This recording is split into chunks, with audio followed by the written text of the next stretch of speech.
Bonjour et bienvenue dans Objectif Sérénité. Je suis Marianne, coach personnel et professionnel certifié et je vous accompagne pour vous aider à mieux vous connaître. Au programme de ce podcast, des idées reçues à casser, des conseils et des astuces pour mieux vous comprendre et gagner en confiance. On parlera aussi d'objectifs, d'organisation, d'hygiène de vie, bref, de plein de sujets essentiels pour atteindre plus de sérénité. Bonne écoute!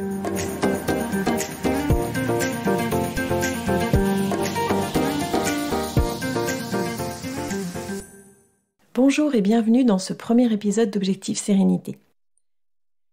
Dans l'épisode du jour, on va parler des 3 raisons qui peuvent vous empêcher d'atteindre vos objectifs. C'est vrai que dans la vie, on a parfois des projets, on a des envies, on a envie de mettre en place des choses nouvelles. Et parfois, donc au début, on est souvent très très motivé, on a beaucoup d'énergie pour cela. Et puis, au bout de quelques temps, il se peut qu'on ait un petit peu tendance à se décourager, se démotiver. Et on va voir ensemble que c'est souvent dû à la façon dont on va formuler notre objectif, notre projet. On va se poser la question de pourquoi c'est intéressant de se fixer des objectifs. Parce qu'on a parfois des périodes dans notre vie où on n'a pas forcément envie de choses nouvelles, on est dans un quotidien qui nous convient. Néanmoins, on sait que, vous avez peut-être déjà entendu cette phrase, l'action appelle l'action. C'est-à-dire que plus on va être dans une dynamique active, plus on va mettre en place des choses dans notre quotidien, des nouvelles choses, plus on va avoir de motivation et d'envie et d'énergie pour continuer à mettre en place des nouvelles choses. Et au contraire, plus on va être dans quelque chose de passif, de connu, de routinier, moins on va avoir cette énergie et plus ça va être difficile de passer à l'action. Donc l'idée d'avoir des objectifs, de se fixer des objectifs, alors on va voir, pas forcément des objectifs fous tout le temps, mais voilà, des petits objectifs, ça va permettre vraiment de garder cette dynamique, de continuer à être dans l'action. Ça va servir aussi à pouvoir se projeter. C'est important de se projeter parce que ça permet, d'avoir des projets et puis d'avancer, d'évoluer. Nous sommes des êtres d'évolution, nous les êtres humains, et on a besoin d'apprendre, on a besoin d'avancer, on a besoin de se mettre de nouveaux défis. Et tout cela, on peut le faire que quand on tente des choses nouvelles, que quand on met en place des choses nouvelles, parce que c'est ce qui nous permet de créer de nouvelles expériences et donc de nouveaux apprentissages. Donc notre évolution, elle dépend, bien sûr, on évolue par rapport à la vie et à notre expérience de vie, mais on évolue aussi par rapport aux défis qu'on se lance et aux choses nouvelles qu'on se propose de tenter et de tester. Alors bien sûr, nos objectifs, ils vont être définis dans le futur. L'idée, c'est pas de vivre dans le futur, de vivre dans une projection de ce qu'on aimerait, de vivre dans quelque chose qui est par définition qui n'existe pas encore en tout cas, mais bien de travailler sur le présent, parce que vos objectifs dans le futur, ils démarrent avec ce que vous mettez en place aujourd'hui dans votre vie. Donc l'idée comme quoi être tout le temps dans une vision future des objectifs futurs, effectivement, elle n'est pas forcément utile pour nous et bonne pour nous, parce que parfois ça va être quand on va se dire quand j'aurai ça, je me sentirai bien, quand j'aurai atteint ça, enfin je serai soulagée, alors que effectivement si on n'est que dans cette réflexion-là, c'est assez décourageant parce que notre bien-être, notre bonheur va être soumis à condition de réussir et d'atteindre cet objectif.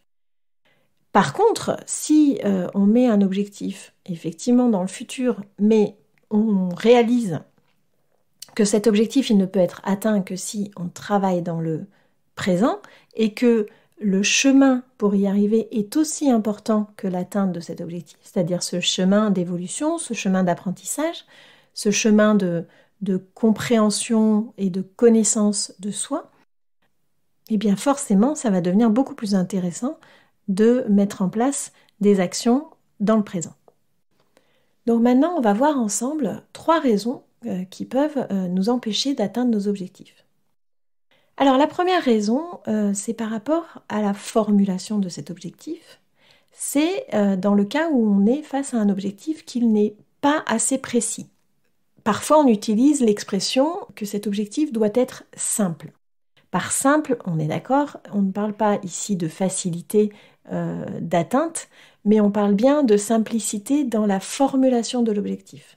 Cet objectif, il doit être compréhensible, facile à comprendre par n'importe qui, pour qu'il soit assez précis et utile pour nous.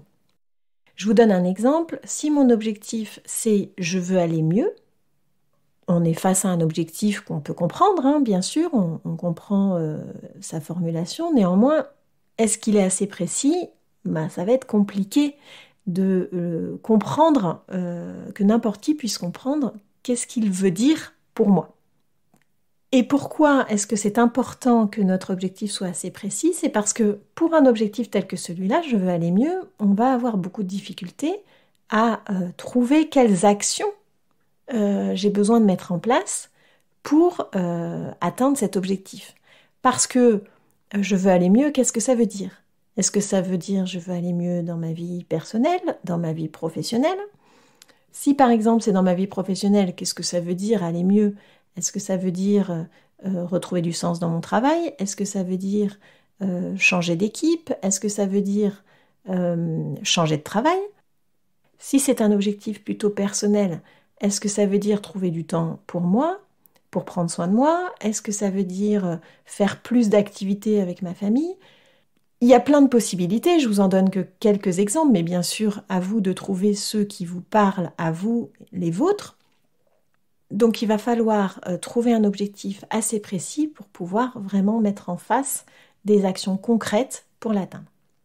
La deuxième raison qui peut m'empêcher d'atteindre mes objectifs, c'est si mon objectif est trop ambitieux. Alors un objectif, c'est important qu'il soit suffisamment ambitieux parce que par définition, si on met en place un nouvel objectif, c'est quelque chose qu'on n'a pas atteint aujourd'hui, ou en tout cas là où on en est, on n'est pas à cet endroit-là. Et donc, c'est important que ça demande quand même un certain effort, c'est-à-dire que ça demande de mettre en place des choses nouvelles, des actions nouvelles pour l'atteindre. Donc l'ambition, elle est importante. Par contre, si mon objectif est trop ambitieux pour moi et un peu inatteignable, forcément, ça va être compliqué de l'atteindre. Je vais avoir beau mettre en place plein de choses nouvelles, je risque de m'épuiser et du coup de me décourager et d'être dans une frustration de ne pas avoir pu l'atteindre comme je le voulais. Donc l'important, c'est que mon objectif il soit ambitieux, mais il soit également réaliste, c'est-à-dire que ça soit quelque chose de possible pour moi, d'atteignable pour moi aujourd'hui. Bien sûr, ces choses évoluent et donc la notion d'objectif ambitieux et la notion d'objectif réaliste dépend de où j'en suis aujourd'hui dans ma vie. Un exemple que je prends souvent, si votre objectif aujourd'hui c'est d'aller acheter du pain à la boulangerie et de demander à la boulangère une baguette de pain, il y a de grandes chances que pour la plupart d'entre vous, cet objectif soit pas assez ambitieux parce que effectivement, il ne va pas vous demander un effort particulier. Si je suis victime de phobie sociale, là, tout de suite, on est dans quelque chose de très ambitieux parce que c'est quelque chose qui va me demander un effort qui est compliqué pour moi, qui est difficile pour moi. Et donc, forcément, je vais être dans un objectif, là, pour le coup, certes, peut-être réaliste, ça dépend où j'en suis de ma difficulté, mais il peut être réaliste, mais il va être ambitieux. Donc, on est bien d'accord que cette notion d'objectif ambitieux et réaliste dépend, bien sûr, de qui vous êtes, de où vous en êtes, et de ce qui est possible pour vous avec vos moyens d'aujourd'hui. Tout cela évolue bien sûr. La troisième raison qui peut m'empêcher d'atteindre mes objectifs, c'est d'avoir un objectif qui est non mesurable et non défini temporellement. Alors, non mesurable, ça veut dire que je ne vais pas pouvoir répondre à la question à quel moment j'aurai atteint mon objectif. C'est-à-dire, comment est-ce que je pourrais savoir, comment est-ce que je pourrais mesurer le fait que mon objectif est atteint. Si je reprends l'exemple de je veux aller mieux, là aussi, alors on a vu qu'il n'était pas assez précis, il peut être assez ambitieux, mais en tout cas il n'est pas assez précis, mais il ne va pas non plus être mesurable. C'est-à-dire que je veux aller mieux, ok, donc à quel moment j'aurai atteint cet objectif ? Qu'est-ce qu'il faudrait que j'ai mis en place dans ma vie pour me dire que je veux aller mieux ? Donc là, on va être dans quelque chose de non mesurable, et donc la difficulté, ça va être de se dire, d'accord, mais à quel moment je sais que je l'ai atteint ? Et donc, comme je ne vais pas avoir vraiment de réponse à cette question, je ne vais jamais l'atteindre vraiment. Donc voilà, c'est important de se poser la question, quelle va être la mesure de mon objectif ? Comment je vais pouvoir définir que mon objectif est atteint ou ne l'est pas ? Et pour mesurer cela, on va avoir besoin aussi de le définir temporellement, c'est-à-dire à quel moment je veux que cet objectif soit atteint. Est-ce que c'est dans une semaine ? Ça peut être le cas pour des petites choses, des petits objectifs accessibles. Et puis ça peut être dans 1 mois, dans 6 mois, voire dans 5 ans.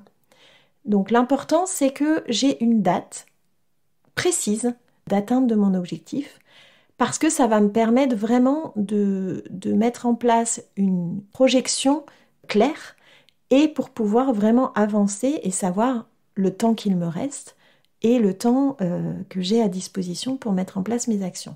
Alors attention, toujours la même idée, on est dans l'ambition, mais on est dans le réalisme. Si mon objectif est vraiment un projet de vie très important et que je me donne un objectif à 1 mois, ça risque d'être compliqué et je vais me demander beaucoup et je risque effectivement d'être déçue, d'être frustrée, de culpabiliser, alors que finalement, je m'en suis demandé trop. Donc cette temporalité, elle doit être également réaliste. Voilà, c'est important de le préciser. Donc on a vu ces 3 raisons qui peuvent vous empêcher d'atteindre vos objectifs, donc on les reprend rapidement. Le fait que mon objectif ne soit pas assez précis, le fait que mon objectif soit trop ambitieux, pas assez réaliste finalement, et le fait que mon objectif soit non mesurable et non défini temporellement. Si cet épisode vous a plu et que vous avez envie de me soutenir, je vous encourage à laisser un avis sur le podcast.